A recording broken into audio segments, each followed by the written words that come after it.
Hello again, everybody, and welcome to another episode of Fun and Games Podcast. I'm Geoff Moonen. And I am Matt A.K. Stormageddon. And you're listening to episode 146. And this episode, we wanted to talk about video game box art. And we haven't suddenly gone video or anything like that. This is like doing a panel about visual art without having any sort of PowerPoint to it. But box art is still a very useful and powerful thing in game advertising and finding new games, even if a lot of folks get most of their games digital.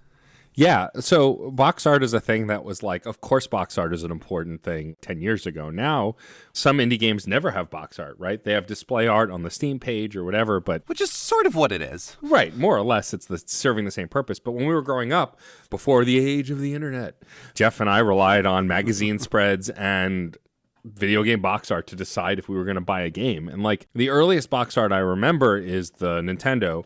I know that Atari games also had box art, but I don't recall them super well. But like Nintendo kind of set a early standard of like the title, pixel art graphic, and a lot of the Nintendo games for a long time had that. Or if they were third-party publishers, they had wildly differing box art with different formats.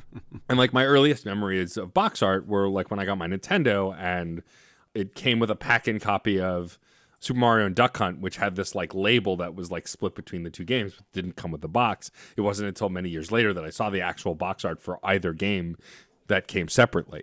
But I feel like they were, at least growing up for sure, integral in the purchasing process because it had eye-catching stuff, artwork, or renditions of what was actually in the game. Yeah, and it's actually very funny that we're starting with this because video games didn't invent the idea of box art or posters or covers or anything like that. That's just how advertising goes in selling media. And in the earlier days of video games, you could have the most epic looking side of a panel van, cover of a Rush album kind of art going on, but you've got pixels, man. Yeah. You've got a little bit going on there. And certainly in America with the video game crash of 1983 and the slow rebuilding of that and the slow rebuilding of trust in the industry, the black box NES box art, what you're alluding to, Matt, and the one I certainly remember and is a very early memory for me as well, was not only stark and actually kind of a pretty cool design, it was a piece of rebuilding that trust. It was using actual in-game graphics. They've blown up a little, but actual in-game graphics to advertise the game. What does golf look like? Looks like that kind of middle-aged Mario-looking guy swinging a club. Awesome. Whereas you look up Ninja Golf, which is a game that shows up on bad box art lists. I found it a few times. That if you just use, clip art, photos of things, artistic interpretation. Again, video games didn't invent that, but it certainly went a long way in pioneering some real bad discrepancies between what's on the box and what's in the game. And so, yeah, black box NES titles were sort of properly representing what they were selling. And you look at the artistic license that was taken before and the artistic license that's been taken since. I don't know how large of an integral piece it was, but I'd say it was a big one in getting people buying video games again, certainly here in North America. For sure. And I think what's interesting also, like we're mentioning North America because that's where we both are, but box art even changes from here to Europe to Japan. Like sometimes there are 3 different versions, 4 different versions. And what's interesting is box art has kind of ebbed and flowed over the years. Sometimes it represents what's actually in the game. Sometimes it's an artistic interpretation. I mean, you think of like more modern games like Metroid Dread and the shot of Samus on the cover with the enemies behind her. I mean, that's pretty much what Samus looks like in the game. Like maybe a little higher res on the box, but for the most part, it's 1-to-1.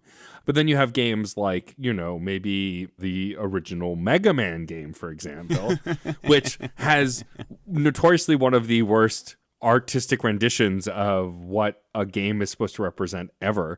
And infamously, it's a guy in like a yellow and blue jumpsuit with a small pistol. It's like, but Mega Man, the story was always that he had a cannon arms and that he was a robot built by Dr. Light. So this is very interesting, like how different games could be interpreted and that they don't stray from that even now with current and modern hardware. Yeah, and it's very funny that it wasn't even like a space age gun that Mega Man was holding. It looked like a Glock or something like that in his hand. And it's very important to point this out as a regional difference, because if you look at the original Rockman cover art in Japan, they already had the cartoonish artistic representation of the blue bomber of Mega Man already there. But because of whether true or assumed differences in taste between regions, you certainly didn't get the cutesy box art here in North America, whereas it sold just fine or was believed to sell just fine in Japan. We didn't get a Mega Man with a cannon arm until Mega Man 3, and we didn't get a Mega Man on the cover that looked anything like the Japanese covers until Mega Man 4. But by that point, Mega Man had become more of an institution and more of a hit, so they could sell it more honestly, I suppose. Yeah. We were reminded of this box art by Smalls TTTV on Twitter, and I mean, even if Smalls hadn't submitted it, we probably would have talked about it because it's pretty infamous. Oh, it was on the list, and thank you, Smalls, for putting that out there. You're absolutely right. Memorable and eye-catching isn't always a good thing. No, but I mean, by Mega Man 3, we got something that represented like Mega Man with the cannon arm, but it wasn't until like Mega Man 4 and 5 and even 6 that we really saw what was representative from the game. It's interesting because you think about how box art and cover art and banner spreads are created now, they tend to one-to-one represent either a heightened version of the character or the character itself. I think of the Uncharted 4 box art and this beaten and bruised Nathan Drake on it, and it's probably better drawn than he is animated in the game. But by then, there was a PS4 game, the graphics were pretty good, were pretty realistic for these characters, and so it's pretty close to the one-to-one. And then there are sometimes box arts that just pull the character models right off, sort of in the vein of the Nintendo games. Like the Borderlands games often showed one of the psychos, one of the common enemies, putting their fingers to their head to symbolize blowing their brains out. And it's always the character model from the game. It's not this heightened version. It's the exact character model. And using a really good amount of fun with angles and graphic design on that. In the original Borderlands cover, the implied trail of the blast through his head had scenes and characters and things from within the game. It honestly was one of those games that it sold either kind of the feeling of the game or their mechanics with the cover itself. Because with box art, you can draw people in. You can represent or misrepresent whatever you want about the game, but you can sell genre. You can sell the size of the experience, your RPGs that will have big, expansive worlds, your Secret of Mana cover that's got beautiful, lush art and the characters very small in the corner to really sell that. You can sell level of cinematic quality, where you get that with things like your Uncharted covers or anything else. Whatever intended feelings you want to get, because a lot of indie titles these days, will have, if not actual box art, they have key art and they have press materials that sort of still represent what the box art would have been. So do you want this to feel new or retro? Do you want this to feel like a calm experience or wild and unhinged? Do you want it to feel like an open world or a focused experience? All of that is just as much as the first few moments of a game, the game's trailer, anything else. And the box art had to do a lot more heavy lifting before the days of easily finding the trailer. Because box art will still kind of happen in your Steam banners and in your whatever else, but those are also right next to the trailers. So that's also a little bit of a thing. And we're not talking about trailers today. I think we may in a future episode, but all games come with their own attract mode, I suppose. Yeah, and what's interesting is looking at the earlier games especially, I think of box art like Doom and Super Metroid and Contra, showing these epic scenes or battles that you don't really recreate in the game. I mean, I guess the Ridley fight to a degree, but it definitely doesn't look as cinematic as it does on the box art. And I think that was always something that was really key to getting you invested in these old school games, especially before we got to the polygonal era, I'll say, because by the time we got to the GameCube and PlayStation era and Xbox era, we were mostly able to create images that represented pretty close to honest of what you got in the game. You think about your Luigi's Mansions and your Halos, that we were seeing close to a representation of the artistic creation on the cover. And that didn't stop people from still creating things much larger than life on the cover of game boxes. Also, there's a standardization now for box art that just didn't exist until, I would say, the Super Nintendo Sega Genesis era. I feel like the Nintendo was kind of the Wild West, but by the time we got to Super Nintendo and Sega Genesis, they both had borders and key art around whatever the box art was, no matter who made the game, in a way that didn't exist before that. And that carried on to the Xbox, the 360, always advertising what console the game was for. Because I guess back when the Nintendo was out, besides the Atari and the Sega Master System. Well, the Master System had the grid background and then whatever crappy clip art people pulled together on it. You want a good time giggling. Look those up. But like then it was after that gen that like each company kind of standardized what the box art would look like, and then even third-party developers had to submit to that format while still using their whatever artwork they chose. And I think that's interesting, and that's kind of continued to be the case. I mean, think of the Switch and the PS5, like they all advertise what console it's for, and I think honestly, yes, it's marketing, but I think it's also just as much identifiability for those who maybe aren't super familiar with video games, right? If you say you want a Nintendo Switch game, if it says Nintendo Switch on the box, then you know. I think most gamers of a certain age have at least one incident of the game came out on multiple consoles and a well-meaning relative got you the wrong console game. But that sort of standardization, I definitely feel, if you look at certain consoles and certain companies would have standardization. The silver boxes of NES era were mostly Konami. Right. And whether that was aping the black boxes of first-party NES or not, I don't know. But because all of the pieces that would go into the consoles were different shapes and sizes. An NES cartridge was different than a Super Nintendo cartridge, was different than a Sega Genesis cartridge, was different than a Game Boy cartridge. So the box was usually the same shape within its region. Japanese Game Boy box is a different size than an American Game Boy box. But those are usually pretty standard. And certainly once the Sega Genesis switched over to the clamshell sort of cases, that also was further standardized. But once you got to PlayStation and Sega Saturn, now you have two consoles that have the exact same size title piece. They are both using a CD-ROM. And then once we get to PS2, GameCube, Xbox, Dreamcast, it doesn't matter if it's a CD-ROM, a GD-ROM, a DVD, a Blu-ray, they are the same size and the same shape. You can't see what color the disc is with the box sealed up. So it became more important than ever to have all of those borders and key pieces, whatever else. And yeah, certainly as somebody who collects, and the same sort of feeling I think when you go to a store to look for the game, sort of knowing the key color that identifies which console you're looking for makes for a much easier time for the knowledgeable and the layman consumer.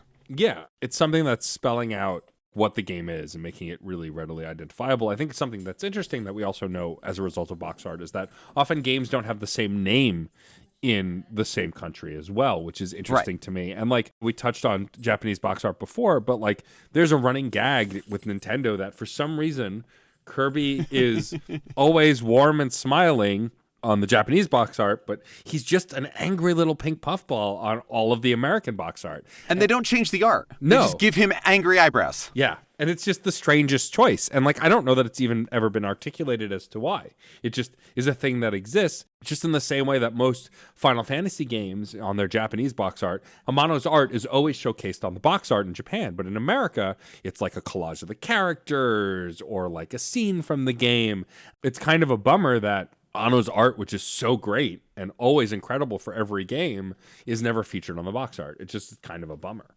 Meanwhile, the Final Fantasy VII box art for the North American region, which was homaged on the remake cover, is simple, not easily drawn, right? Sort of simple, but simple and very iconic. And it's sometimes you just need to sell certain aspects of the experience. Look, you saw a big building, you saw a guy with a huge fucking sword.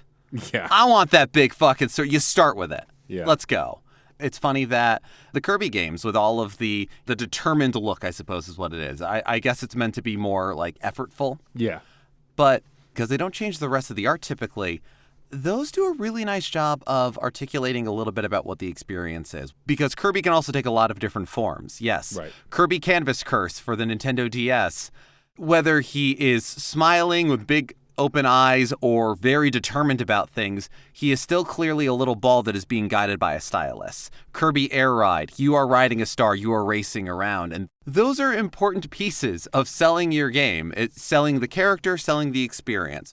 There is a fine line in putting just the character on the cover. A lot of shooters and ultra-violent games that I just feel like it's whatever the DreamWorks kind of cover is, which is like just the person there, maybe looking a little either sardonic or running from the explosion or whatever it is. But Metroid's always got Samus on the cover, sell the armor. Like that's an iconic look. A lot of more mascot-y kind of games, because it's kind of you are showing why people want to play the game by being like, you like this kind of game. It's this kind of game. But it's not, because we have this. Yeah. Because our spunky mascot is this animal. Because we have this big weapon or some wild experience that's going to happen. I mean, yeah, the original Doom cover both sells a very honest and very dishonest experience. You do kill a lot of demonic monsters. You do cause a lot of violence. You never do get to see your bare midriff during the game, and it shows another guy on the cover. Where is there another Space Marine in that game? I ask you. I mean, the baseline enemies are technically Space Marines, but no. Other guy had a helmet. Come on. Immersion ruined, Doom. I really like also how a lot of box art, some of it could be really great in one region and then not at all good in another. Like famously, and one of our listeners pointed out, the eco covers, or Ico, however you want to say it. I usually say Ico, but I think that's because I heard it that way on Toonami. Who knows? But Ico, the European box art, is this cool artistic, like zoom out as you see the young man leading the princess across like a vast desert. Very much selling the perspective of the game and the scale of it too. Whereas in the American box art, it's just a close-up of this doofy-looking kid with the young lady behind him, and it's very soap opera-y almost. It looks very odd. Yeah. And it's just very strange why you would choose that over the more artistic one, but that's what we got, you know? And thank you, Josh, for pointing that out as well. On the recent episode of Tales from the Backlog where Ico was talked about, he brought it up there. Yeah, and it's just really goofy that we get those kind of differentiations, where I feel like now in more modern places, for the most part, I think it's the same. I don't know that there's as much differentiation between different regions for box art as there used to be. Most of the time, if you get that kind of thing, it's an alternate art. Mm-hmm. We were talking about this on the Discord recently about the fact that a lot of games don't come with instruction manuals anymore. And a Super NES game that has an 84-page instruction manual, Final Fantasy 3/6, that would be an art book nowadays. That would be whatever bonus this and that. And so why put in the extra effort of having different regional art unless there's a specific reason you need to? One of the few that I can think of off the top of my head nowadays that still does a little bit of a difference is the Yakuza series. Yeah. Like a Dragon still has differing covers. And what's funny is, despite what we were just talking about Kirby, and that is usually the American cover is the more hardcore cover, the Yakuza Like a Dragon cover, the Japanese cover is the far more serious one. It's got more of the characters on there, and it's very stern and everything else. And the North American cover has Ichiban on the cover, like kind of a big goofy grin on his face, holding the baseball bat over his shoulder, shooting lightning. A crawfish is on his shoulder, and if you don't know why the crawfish is important, have fun, everybody. And even the colors, the Japanese cover is very red, not even bright red, but like blood red. And the North American cover is yellow, almost golden even. And I got to see both because when I ordered it from Best Buy, they sent me the Steelbook version on top of the regular version. And I don't mean 2 discs. I mean, they sent me the Steelbook case on top of the other Steelbook case that I had. So I now have it in both the North American and Japanese. And I don't know what to do with this, but I got to compare and contrast. Yeah, totally. I mean, well, it's funny, like you're talking about the patterns and the different ways that we can see the same thing. I think what's really interesting is even the patterns that emerge amongst the same franchise across box art. One of my favorite things to notice and show people is that from Super Mario Brothers 1 to Super Mario World, all of the covers are Mario jumping. But it's the pixel Mario jumping, it's Mario jumping with a radish, it's Mario flying as Raccoon Mario, and then it's Mario jumping on Yoshi with the cape. But it's all the same trajectory, right? It's from the lower left to the upper right. And like, obviously that was intentional, but I think that it's followed that flow. And like the covers since have sort of stuck to that. Mario is always the centerpiece for a Mario game on the cover. I just realized New Super Mario Brothers kind of does that too. Yeah. He's sort of jumping in, but he's Mega Mario. And so for a character who was originally named Jumpman, this is a really good thing to show off, but it also showcases not necessarily every new feature, but a eye-catching new feature of the game. The radishes, I can hold an object. The raccoon tail and flying, I can fly. Yeah. I'm riding a dinosaur. These are absolutely the things you want to sell and want to show. And you don't necessarily need to say, now with new dinosaur companion, it's the adorable Yoshi. It's just here. Yeah. Enjoy. Yeah. And I think that what's really fascinating about that versus other game covers is like, you think about the Pokemon franchise and their game covers, the original run for North America just featured the final evolution of the colored associated Pokemon, right? The starter, yeah. But as the games went on, then they started to feature the legendaries on the cover instead. I think it's really interesting that it made that shift. And then even more recently with Scarlet and Violet, it's featuring the legendaries again. But it's always kind of been a Pokemon on the cover, pretty much for the entire run, which I think is interesting because with how big these games have gotten, they could have absolutely done more elaborate covers, but instead, Gen 2 on, I'm pretty sure, every cover of every Pokemon game of every version has featured that legendary associated with that color. Yeah, because they had that dimorphism. You couldn't just have Mewtwo on the cover of both of them, the original. And because what they originally had in that first generation that became in Japan red, blue, green, and yellow, you could have all of the starters that way. But you're right, it's actually kind of nice that it stuck with that. I don't necessarily need to sit here and demand that a company or a franchise maintain something like that the whole way through, but if they do, I appreciate it.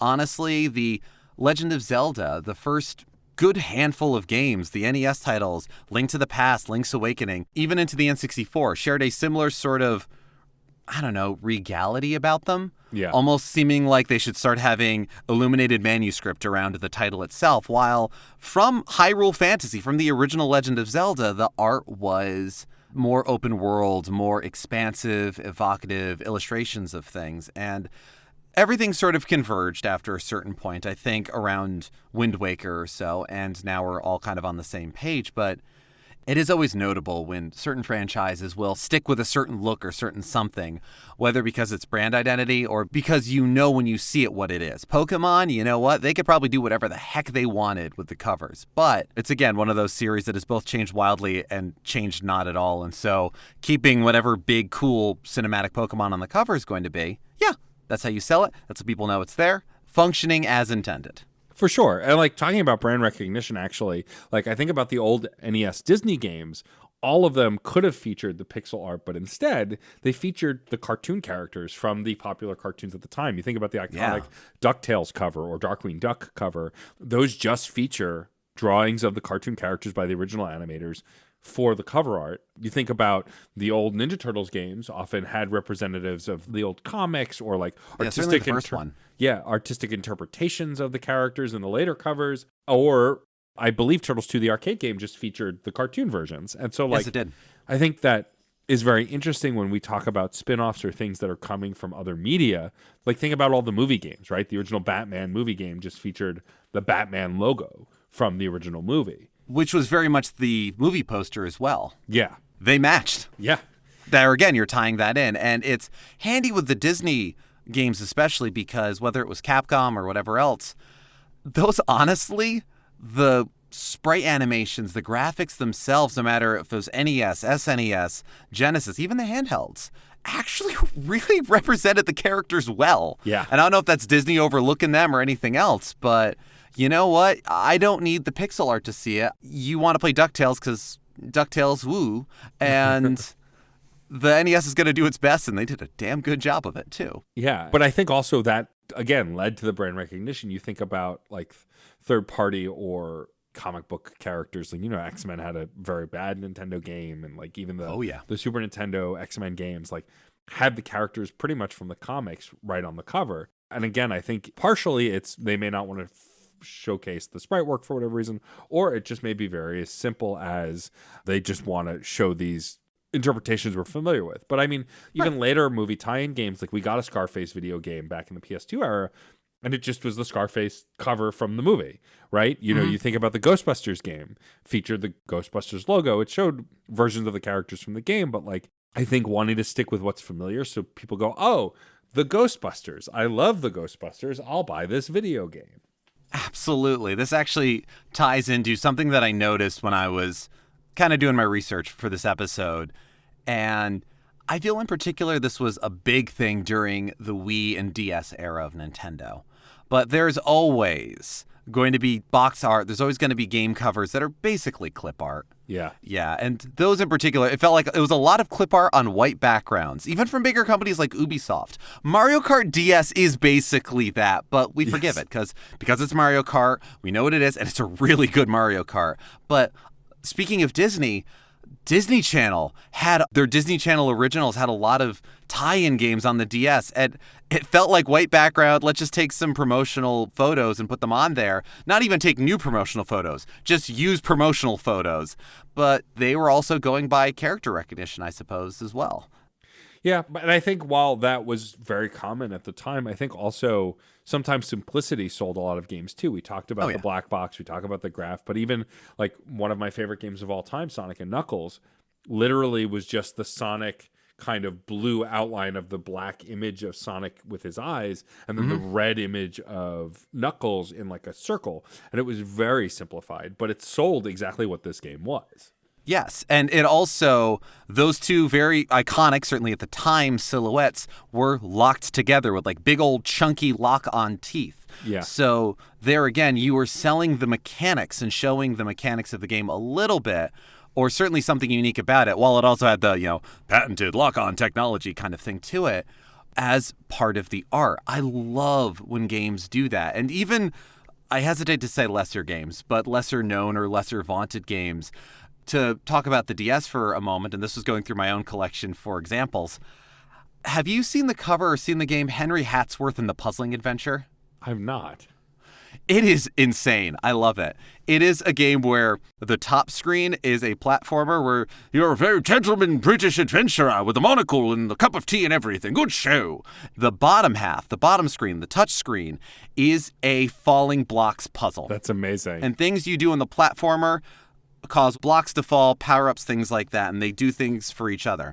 The cover of the game, Henry is, scimitar and cup of tea and, big old sort of like, smile to him.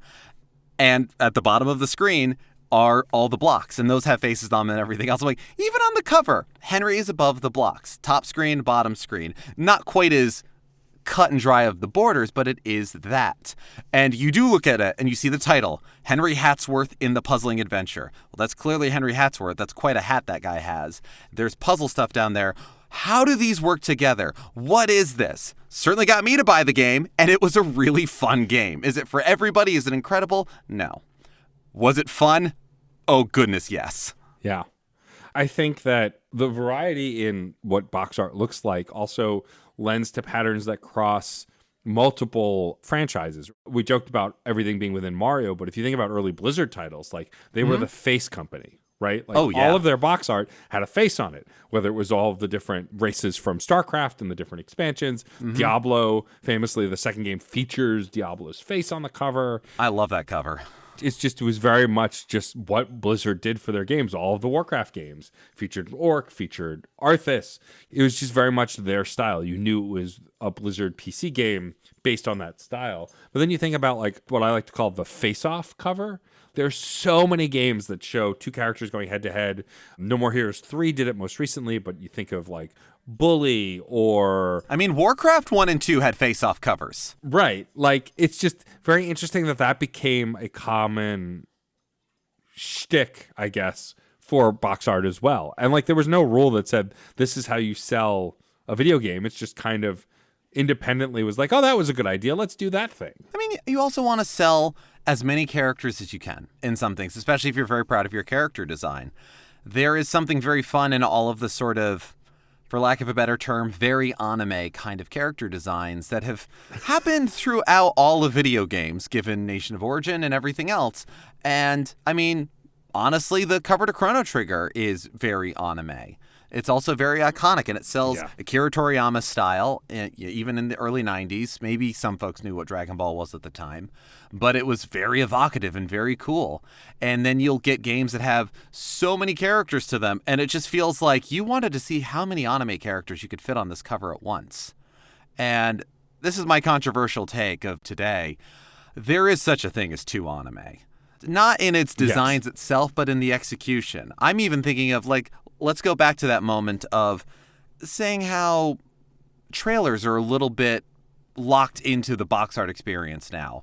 I have watched trailers that show no gameplay and are nothing but character introductions for 3 minutes. And that's box art that I don't want to buy the game. Why aren't you showing me the game? Yeah. And so that feeling, right, the sort of duplicitous Atari 2600 cover of E.T. or whatever, I'm hesitating on that. But also, yes, those are very cute waifus you've put on there. Right. Yeah. I'm curious, like, to you, is there a box art that you remember, like, you had not really seen the game before growing up and then saw the box art and went, oh, I want to play this game? Is there a game that stands out with that? I think the original Kingdom Hearts actually is one of those. Like, I was a fan of RPGs and, like, of course I love Disney, but I saw that box art, that iconic box art of the Heart Moon with all the characters on the cover and went, oh, this looks cool. And then looked at the back of the box and went, oh, this might be a thing I like. Like, I don't know that I actually knew what Kingdom Hearts was before I bought it, but the box art is very evocative. And of course, I don't want to say aped it, like they're copying themselves. They've iterated. Like, they have replicated that style. They've iterated on it for every mainline entry in the series. I think the spin-offs didn't quite follow that pattern, but for sure, 1, 2, and 3, the numbered entries, all have a version of that cover. Oh, certainly. Yeah, no. Kingdom Hearts from the outset, they sold you moody anime kids and Disney characters working in tandem, and they have not dissuaded you from that initial impression. And you know what? After all these years, all these entries, good for them. That's exactly it. I can't think of off the top of my head of I saw the cover, I need this. I've definitely had games where the price was right, and I Yes. I went, well, and amongst those, the cover was interesting. Although, one I could think of, a lot of things that were published in North America by a company called XS Games, the letters Okay. XS. Matt, you've probably seen a couple of theirs, and not every single game they published released fell prey to this. But several that apparently I have and independently realized, wait a minute, and put the pieces together, all have wildly inappropriate covers. And not necessarily in a sex and violence kind of way. But the one in particular that I think I've talked about here before is the game The Sorcerer's Maze.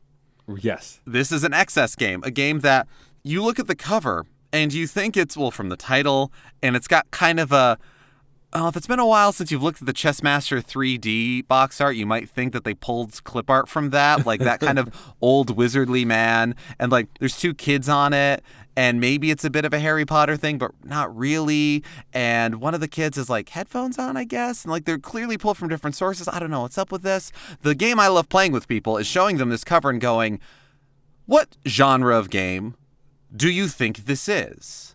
Right. And no one's ever gotten it right. Plenty of folks have looked at it and went, you're asking me this, so my first instinct's wrong, and they're correct. But it is an Arkanoid clone. Yeah. And they do have a wizard magic whatever motif going on. You can cast spells in it. It's actually kind of a really well-made game. I like it a lot. And again, it was like $4 at a used video game store. But none of the stuff in the game matches the cover. Yeah. Not even remotely. The characters you control are a cat and a fairy. It's not even like the Phalanx cover for the SNES. It's infamous for having the old banjo man with the rocket ship in the back to be like, yeah, to shoot him up, but we're also talking about the game, so good advertising. No, none of it matched up. But also, XS was responsible for such titles as Castle Shikigami 2, which, if you've ever looked up compilations of really good, bad video game voice acting, you saw some Castle Shikigami 2. And they even localized some games, completely pulling this title and that title and making up a new series and saying they're both in the Mobile Light Force series. And Mobile Light Force 2, which is another top-down anime character shoot-'em-up, looks like it's trying to be Charlie's Angels. Right. With 3 adult women in early 2000s pop gear with automatic weapons, just running around shooting things. And again, not it at all. And they removed a lot of character stuff and things like that. I would say that they sort of Roboteched it in terms of pulling a couple of different things and throwing them together. But I tell you, a lot of the cover art that they have is ill-matching, but it draws attention because I'm certainly thinking about it now. So there we go. Yeah, I mean, as we said earlier, eye-catching doesn't necessarily mean good.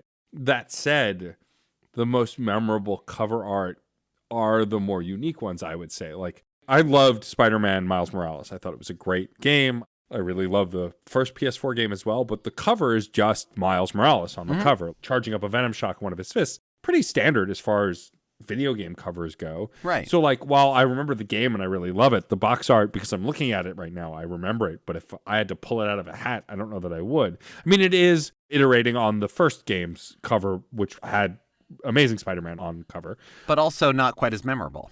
Right. Whereas I would say, a game like BioShock, which was an infamous game to begin with, just a really well-known and well-loved game, that Big Daddy on the cover stood out, right? Yes. Especially because if you didn't play the game yet, you don't know what that thing is, but it's massive and it's got a giant drill arm and it's attention getting. And it did not diminish the feeling that you had when you first saw one in game. Correct. That's a twofer as far as drawing people into the experience. You're absolutely right. And sometimes simplicity works, sometimes busy works. I think of Twisted Metal 2 might have been one of those games that would have drawn me in, but I'd already played Twisted Metal 1. But again, sells you the vibe immediately. Show me destruction. Show me the guy whose arms are trapped in the giant wheels. Show Axel. Quick side note. Twisted Metal 2 came out in 1996. Final Fantasy 7 came out in 1997. Mortal Kombat 3 came out in 1995. All of these games feature a larger than average size man of color with either metal arms or metal prosthetics or metal arms caught in something, and I don't know what film was being aped or what people were thinking about or whatever else. Between metal arms, gun arms, stuck in wheels, this is just something to examine. I'm just putting this out there. Does someone have an answer for that? Please let me know. Were there other examples I missed? Please let me know. But yeah, the cover of it, I wouldn't do a good job of recreating it, but I remember where everything is. And again, that design of Axel on the platform in that screaming and everything's blowing up. That's Twisted Metal. There you go. Simplicity would not have worked. Right. Although it did for Twisted Metal Black, which was the 5th title in the series. But I think when you have so much excess, pulling it back, or you're known for that excess, then pulling back can also be effective. Yeah, I think doing that later in a series is definitely something that can be just as evocative because, again, the simplicity we mentioned earlier, like the Sonic and Knuckles cover. I think, I was ragging on Spider-Man because there's not much else to make fun of about that game, but, the box art was very simple. But then again, you're selling a Spider-Man game, so who are you going to have on the cover? Spider-Man, in the same way that you would have Super Mario on a Mario cover. A Master Chief is usually front and center on most of the Halo games. Centering the main character is pretty common for video game box art. I mean, think about the deluge of white men across multiple video game box art and how, it is very common to center the hero in the early days of video games, which was often a white man, to the fact that most box art looked the same of a certain era, especially the Xbox 360 era, I think often gets made fun of because it was the PS3 Xbox 360 era was Nathan Drake and Master Chief. All of these characters that had short brown hair, were white, and were rugged looking, right? Yep. It's very easy to make fun of that because it did seem like it was everywhere, right? It was the most obvious representation of a lack of diversity in video games were those covers at that time. Right, and more diverse characters were in the game, and you didn't even have to go that far to find them necessarily. Right. But this does speak a little bit to, what you're trying to sell and how you feel you're going to best serve and sell your game. Because, you don't need to show crazy landscapes or anything to sell the Spider-Man games, the Insomniac Spider-Man games. The sheer hype behind them did that well enough. And it's really interesting to look at the sort of ad campaigns and marketing pushes that games have had over the decades, how much, how little, where, and what, and where that sort of spills over into how the game itself is presented, and where the publishers themselves see that being important. If the Insomniac Spider-Man games were exactly what they were, as well designed as they are, but they weren't Spider-Man games, but they were something else, I think they would have had to go a lot harder on the box art as part of their marketing push to draw people into what the game is, because box art still matters in terms of if this is your first time encountering the game, there's no article about it, there's no video playing, you are looking at the cover of the game. What can we glean from this? And if it's, here is a character on a modern system, but a character that's been around for 50 plus years, chances are you know who it is. And the back of the box will show you a couple of screenshots of how the game looks. And so you can go, wow, that's gorgeous. And then half of the back of the box is going to be taken up by technical and legal jargon about the game in 3 different languages. I swear to God, I took out all of my PS5 games. More than half of the back of the box is taken up by things about online functionality. Online gameplay may change over time since game release, yada, yada. Then in Spanish, then in French. And That just makes me sad. But you don't need to sell Spider-Man any harder than that. Something like the Sonic and Knuckles cover is fantastic. I'm not going to argue that. I, in fact, agree. But it wouldn't have worked as the first game, or not as well or in the same way if it was the first game. Twisted Metal, you needed to sell bombast before you could sell subtlety. And that's interesting enough to look at, too. You know, new franchises pop up every day. New IPs, new things are being developed. And so even if they never have a physical box, having that eye catch is very useful. And, you know, there's good and bad that happens in those and have always happened. I mean, the Katamari Damacy box art is so incredible. It has been my last 3 phones' wallpaper. It sells the game brilliantly. It's Dayglow, it's rainbows, it's got the Katamari rolling stuff up. Is there more to understand? What is there to understand? Katamari Damacy. Let's go. And on the flip side of things, you know, Matt, have you seen some of the weirder Bust-A-Move covers? Yes, some of them are really strange. Like a guy with sunglasses, I recall. There's a baby with sunglasses blowing a bubble, and you could see the gameplay reflected in the cool baby's sunglasses. Yes. And it is a big enough close-up on the cool baby blowing a bubble that you can clearly see the gameplay on the cover there. The weirder one was Bust-A-Move 2 for the PS1 that had bubbles. So still Bust-A-Move, great. You're popping bubbles, shooting them out. Great job. You're showing the gameplay. What's in the bubbles? The same guy's face in agony with little matchsticks holding his eyes open. Very bizarre. So the game's like that? No, it's very cute. You're dinosaurs. Oh.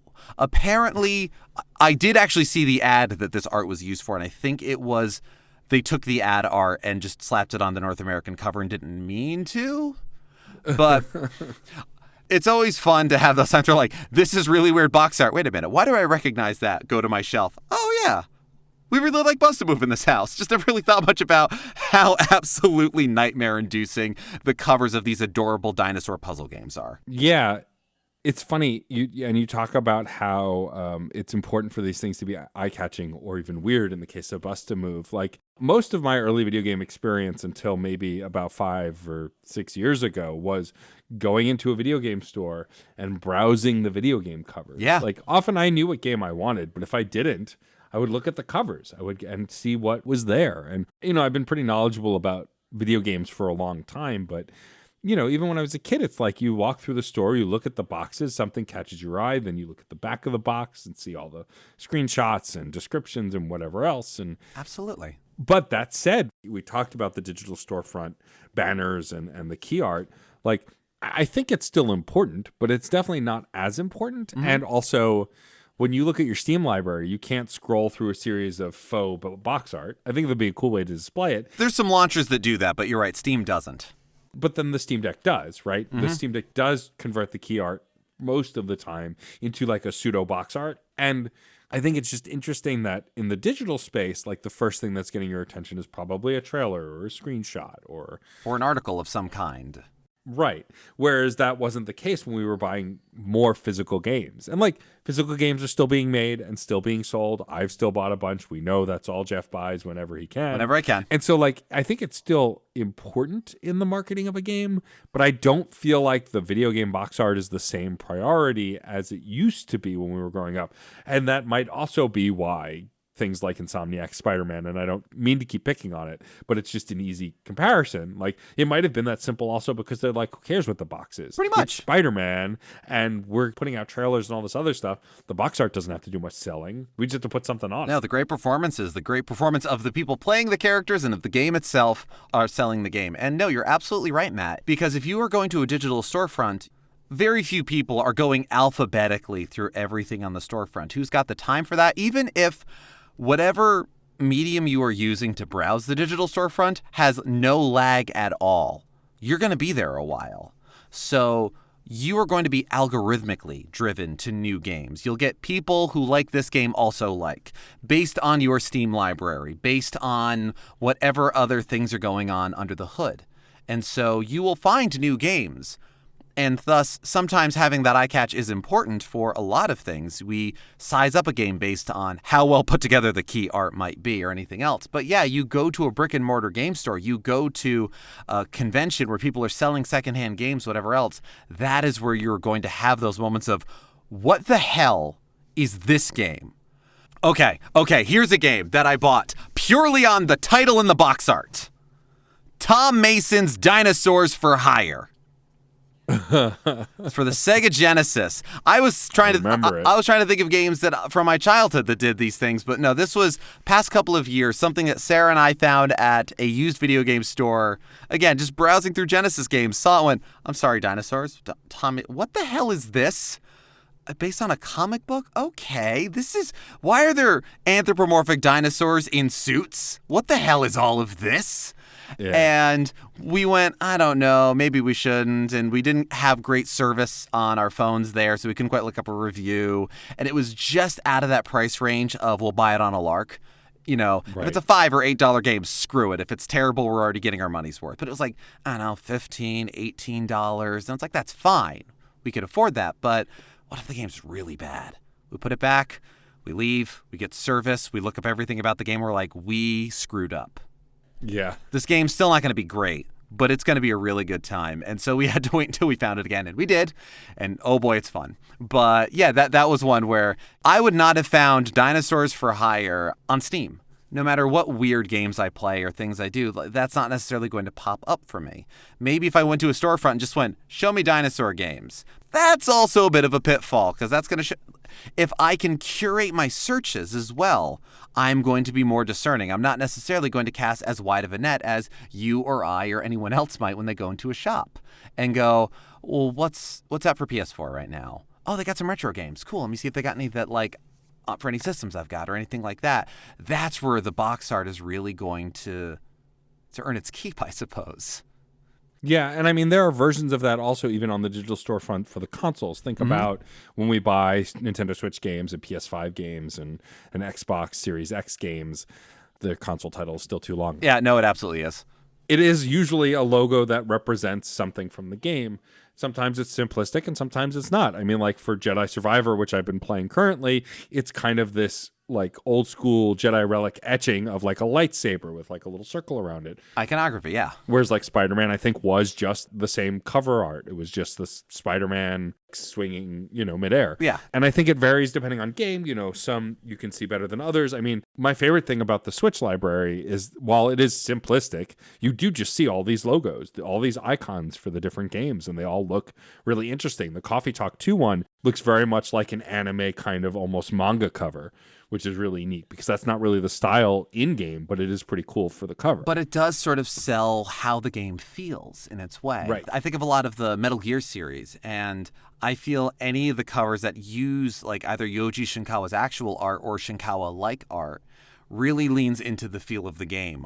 Do any of them really look super like that? Well, some of the cutscenes on the PSP titles, but even before those were coming out, that was a part of the identity. And so, yeah, you look for games like, you look for a random title and they've got kind of a cool, like big open world look to it. All right, this might be an RPG that I might be interested in. Probably a smaller studio. What's going on here? You take it off the shelf. You see those sort of like manga art or more throwback or like illustrative, and you kind of go, all right, what is this game about? Because I'm already liking the vibe of it. I'm already liking the feelings that it's giving me. So, yeah, very effective and very good. I mean, box art at the end of the day is all about the vibes. And I think before we wrap up, something else I want to talk about, and before we talk about maybe our favorite box art, is like, I love that now we're in an era where like life can imitate art and art can imitate life, and the fact that like one of the most iconic video game covers of all time was the Sonic 2 cover, right? Robotnik crushing the 2, Sonic holding up 2 fingers with Tails standing behind him. And then for the sequel movie of Sonic 2, they recreated that exact box art with Jim Carrey and the movie versions of Sonic and Tails. And like, I love that. I thought that was a great idea. Agreed. Right? It was fantastic. I haven't bought that physically, but if the physical DVD has that box art, it'd be worth having just for that, right? Mm-hmm. I think that that's been a fun thing also to see is now as video games come out as movies, how they incorporate the look of those games and the box art into those other mediums, which is also just as interesting. Oh, yeah. As we said at the start of things, box art and posters and things like that weren't invented by video games. And, LucasArts in its earlier point-and-click days definitely, with things like Secret of Monkey Island or Grim Fandango, had film poster stylings to what they were doing and what they were making. And so, honestly, I like the back and forth on it. Yeah, it's really neat to see. And I think that ultimately, is box art good or bad? I mean, is some notoriously terrible box art out there, but I think ultimately what's memorable is memorable, right? Or, like one of my favorite box arts ever, actually, maybe not my number one, but a memorable one, is the GoldenEye box art, which is more or less just a repositioning of the movie poster for GoldenEye, but it's still iconic as a video game to me. In fact, sometimes I often forget GoldenEye as a movie just because that video game was so important to first-person shooters especially, and just the N64 in particular. But like we talked about how different franchises like have recurring themes. I think ultimately a lot of these box art, especially in the early days, were pulling from other media and pulling from other places, right? I think the fact that it's so recursive and that it kind of loops in on itself, even stuff like Zelda Breath of the Wild and Zelda Tears of the Kingdom, which is coming out soon as of when we're recording. Actually, by the time you hear this, I believe it'll be out. I think so, yeah. Those look very cinematic in a way that the early Zelda games weren't, but because these Zelda games are also larger in scope than any of the other Zelda games that came before, the cover art matches that size. I think about Link standing over that cliff in Breath of the Wild and how cool that looked and how epic that looked, and the game absolutely lived up to that feeling. And I think ultimately what most box art is trying to achieve is give you a vibe for what you're buying. I mean, sometimes not, like, Dinosaurs for Hire, it wasn't inaccurate actually to the gameplay, not at all, any means, but like it was definitely a vibe, right? And Right. I think that ultimately box art is selling you on that vibe to see if you vibe with the game, if you vibe with the art, Yeah, and I mean, this is a great time to bring up some of the other listener contributions to this discussion. I mean, Brendan Hess mentioned as a toss-up the covers between Phantasy Star 2 and 4. And I unfortunately did not grow up playing the Phantasy Star games. I keep meaning to go back to one of the Genesis collections and play them because they do look incredible. But the box art on those, anime fantasy cover, it's great. They're gorgeous. And for what I know of the epicness of the gameplay, of the story, of everything else, it brings you in on that. And same goes for Justin Granfield mentioning Fallout 3, in particular the deluxe box. But very much that sort of tongue-in-cheek 1950s with a little bit of apocalyptic punk and the frickin' Vault Boys on all of it. Yeah, the Pip-Boy. That sells a vibe. And it's an accurate one for the writing, for the style. And I don't think Justin's the only one that got into the Fallout series if they didn't play the original ones and they got into it on the post 3. Yeah, what they had on the boxes, what they were selling there absolutely drew people in, and rightly so. Yeah, for sure. It is very hard to pick a single piece of box art as your favorite. I mean, we've seen a lot over the years. A lot of our favorite games now don't have box art. Think about Shovel Knight and The Messenger. Like, they have the key art for those stores, but it's not technically not box art. It is, but it isn't. They come out on boxes. They have box art. That's true. But I think one of my really, truly favorite box arts, mostly because also what the game meant to me at the time, is probably Mass Effect 3. Nice. Because Mass Effect 3, because there was the standard default Shepard on all of the covers, but 1 and 2 only featured male Shepard, it was a reversible box art / reversible cover that had FemShep and male Shep for Mass Effect 3, but also the special edition of that game in some areas just had the N7 logo with stuff within it, like coloring and stuff. But I really loved that I could flip that box art around on my copy of it, the original that I had, and it could just be FemShep on the cover because that's the Shepard I played through the original run of the trilogy. That was a really neat thing. That reversible box art is now pretty common, but it wasn't always. And so it was cool that you could do that with that cover. Yeah, I agree. And especially considering you are not alone in how many hours you would put into your Mass Effect experience leading up to the release of the third game. So many people getting that kind of validation. A little late, but better late than never. For sure. Well, this isn't my favorite, but this is something that didn't have a place for me to rant on it, but I just need to point this out. The Castlevania games do have some truly excellent covers. Varying quality, this and that. And certainly the handheld games, the Game Boy Advance into the Nintendo DS, those Metroidvanias, all of them, bangers. Bangers all. Dawn of Sorrow, the first DS title that they had, which was also spec-freaking-tacular, part of the Sorrow duology, incredible games, love them so much. I'm not about to rant about the shift from gothic to anime art. That's whatever, I like both. Dawn of Sorrow was re-released under Konami's Best label, like your greatest hits. The cover of that was a 3D render of the box of Castlevania Dawn of Sorrow, like an off-angle render of the DS box. You could see the spine. You could see on the cover the rating and the Konami logo. Like they took a picture of it. They didn't just use the art. It was like a picture of it on a white background. We're back to that DS clip art crap. But the cover of the game still had the proper rating and Konami logo, but had not changed in the less than 2 years since the initial release. So it was, you can look this up and it's just, the box art is its box art. It's exactly that. The box art is the box art. The box art is the box of the box art of the box art of the box art. Revolver Ocelot it's recursive the whole way down. It's nuts. The first time I saw it, I thought I was seeing a repro cartridge, a bootleg or something. No, that is the official release. I mean, Konami has also not always been great with their North American box art. I mean, think about what we got for Symphony of the Night, which is literally a stupid castle picture. And then in like Europe, they got this fancy hand-drawn a la carte art. Like that castle is why I played Symphony of the Night. The story of how that came into my household is well documented on here and side quests. So you're right. You're absolutely right. But also the box art did its job somehow. Somehow. So there we go. But probably if I had to go and like pick a favorite, it wouldn't be like my absolute favorite, but this is definitely a top for me, is Guitar Man. It's good box art. It's a good box art. It's again, that sort of a little anime, a little busy, a little chaotic, but so's the game. And it's one that it sells its vibes. It is very evocative of how the game feels and of what the game is. And it's one that makes me very happy when I see it. Some box art, you just kind of go, all right, cool, you're already putting the game in. That's one that I do stop and look at. Yeah. Not like every time spend like 30 seconds go, Guitar Man. But a little bit. Yeah. And if I would, it would be a little bit of Guitar Man, like it says on the title. Right, And sure. That's usually what gets me stopped looking at it, because I'm just like, what are you going to play? Guitar Man.